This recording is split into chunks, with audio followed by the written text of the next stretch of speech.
everyone. Welcome to the cover letter video for this summer's consulting course. Hope you're doing well today. And so let's go ahead and dive into it.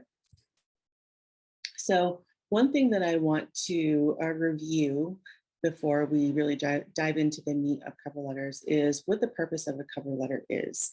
And we talked about this in the resume video, but for the purposes of today's discussion, when you think about the origin of a cover letter, it starts to make a lot more sense. So back in the olden days, again, we used to mail things in the mail. And in that envelope was a set of documents. There was this introductory letter, and there was a resume. And the introductory letter was the cover of the set of documents inside the envelope. And because this was pre-internet, the person reading or opening the envelope had no idea who this person was writing. So the purpose of the cover letter was to introduce the reader to the person writing, to the applicant, explaining which position the applicant was applying for, why they would be a good fit, and why the reader should learn more about them on the resume. So the purpose of the cover letter is really to get the reader to, quote, turn the page and learn more about the applicant on the resume. And then it's the purpose of the resume, again, as we talked about in the resume video, to get the applicant an interview, and the interview is what leads to the job. So the cover letter's job is not to explain everything about the applicant. It's to tell a brief story to entice the reader to learn more about the applicant. So when you keep that in mind, it will help you decide what to talk about in your cover letter and what to leave to your resume, and then again, additionally, what to leave to your interview. So keep that in mind as we go through this discussion today. So what are some things that you want to think about when you are writing your cover letter? The main question you are answering on your cover letter is why you think you can do this position. And the answer is always, I can do this position because I've done something similar in the past. And again, it inspires the reader to turn the page to look at your resume for more achievements, but you want to make sure that you are telling a brief story of what you have done in the past that is similar to this particular position. And we can always find something that is similar to this particular position. We'll talk about that in just a second. But that is what you want to do on the resume, is think about what is the job that you're applying for. What are the main responsibilities or main skills that they're looking for in someone who is applying to this position? And then it's your job to demonstrate that you have those skills and that you have gained those skills in past experiences. The other thing that a cover letter, the other purpose a cover letter serves is a writing sample. Very often today, because we send everything electronically, the resume is looked at first and then the cover letter is looked at second. So while the cover letter may not get you an interview because that's the purpose of the resume, it can stop you from getting an interview if it's poorly written. So we want to make sure that it is well written, it is succinct, it is to the point, it is free of errors, and it's showing that you can put sentences and paragraphs together in a cohesive form. So that's really important as well. So some pro tips to keep in mind when you are writing a cover letter. Begin with the end in mind.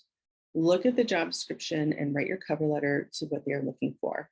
So in the job description, they will mention usually multiple times kind of the main one or two skills that they are looking for in this particular position. For consulting, they are looking for people who can work in teams. They are looking for people who know how to do research. They are looking for people with leadership skills, and they are looking for people who know how to work with customers or clients. So no hard skills in that list, but you can talk about times that you have done one of those things in the past. And if you've done them with clients, it's even better. But talk about your leadership, talk about your research, talk about your teamwork skills in a way that makes sense to a corporate entity like a consulting firm. And that is going to be the meat of your cover letter right there. So look at your job description, pick out one or two things that they repeat several times in the job description, and then focus on that in your cover Again, don't regurgitate your resume. That's what your resume is for. Pick a highlight from your resume and expand on it. Leave the rest to your resume and to your interview. We talked about the job description. Look at those skills. Again, it doesn't have to be a hard skill that you need to talk about. If they're looking for Tableau skills, if they're looking for coding skills and you have those, by all means, mention those, tell a story about those. But if you are focusing on the soft skills, especially at this point in your career, that counts. A lot of students will put this phrase in their cover letter. Working at your company would be a great start to my career. They know. So they know they're great. They know that it would be great for you to start at McKinsey. What they are looking for is what you are going to bring to McKinsey or to their firm. So talk about what you are going to do for the firm, not what the firm is going to do for you in your career. You can focus on your skills and experiences gained both in the classroom and outside of the classroom. You don't have to talk about an internship specific experience. You can talk about research that you've done maybe for a faculty member or as part of a course. You can talk about a group project that you did as part of a class. You can talk about your club. You can talk about your team. Any of those experiences count. So be more broad in considering your different experiences when it comes to writing your cover letter story. Don't apologize for experience that you don't have. Some students will say, I don't have a lot of consulting experience, but I'm looking forward to developing that at your firm. The process at this point is that recruiters and those reviewing resumes are looking for reasons to not interview you. They're looking for ways to whittle down the pile. Don't give them a reason to not interview you. Focus on the skills and experiences you do have, not the ones that you don't have. And then this is your first test in following instructions. So this is a little bit like writing college essays. If a cover letter is optional, send one, but make sure that it's good, make sure it's error-free, make sure it's well written. But if they don't ask for a cover letter, don't send one. You're not going to get bonus points by going above and beyond at this point. This is your first test in following instructions.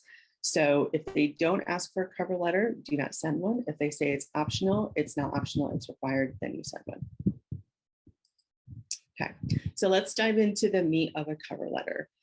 Pretty generic opening. You have your name at the top. You have your contact information. If you want to include your physical mailing address, you can. I think in this day and age, as long as you have a email address and your phone number on your cover letter, then you are in good shape. Then you want to list the point of contact at the firm. If you know of a point of contact and you have a name, that's fantastic. Go ahead and put that in. At a minimum, you need to list the company and their address there, and then say, dear hiring manager or dear recruiter. It's not ideal to say dear hiring manager or dear recruiter. Again, if you can find a human name, please put that in. If you can't, then you have to do what you have to do and just put hiring manager in there. So this is a sample opening resume. This is the why I'm writing to you part. This is the who I am, the job that I'm applying for, how I heard about your firm, and why they are so wonderful. So in this particular example, this person is applying to a summer intern position at Boston Consulting Group. I'm a junior at Georgetown University's McDonough School of Business, majoring in finance and international business. After meeting and conversing with Mary Hoya from the Los Angeles office at the Hispanic Scholarship Fund's Career Symposium, I understand that BCG fosters opportunities to make an impact through its people's potential. I'm confident my coursework and experience thus far have developed my analytical thinking and interpersonal abilities to work in the global advantage practice of the firm. So this is a really good opening paragraph. It's who this person is, what they're applying for. They did the name dropping at this point. So if you've done networking and you have a name that you can list, this is the time to do it.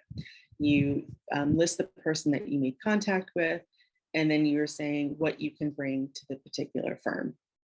So this is a great opening paragraph. You can use this as a model for your own cover letters going forward.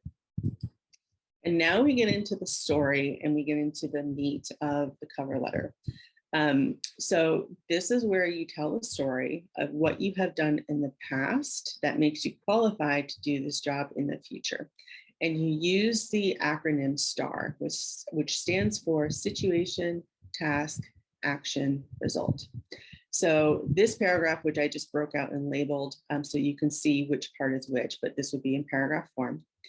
So the situation that this person was in. During my internship last summer, I was responsible for managing various events. Okay. So the task that she was assigned, or the challenge or the problem that she found, was that she noticed that attendance at these events had dropped by 30% over the past 3 years and wanted to do something to improve these numbers. Now we get into the actions that this person took to solve the problem.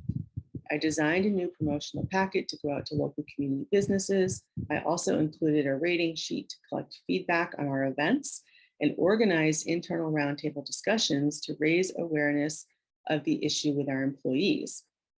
So listing out the steps that this person took to solve that problem of attendance at events dropping by 30%.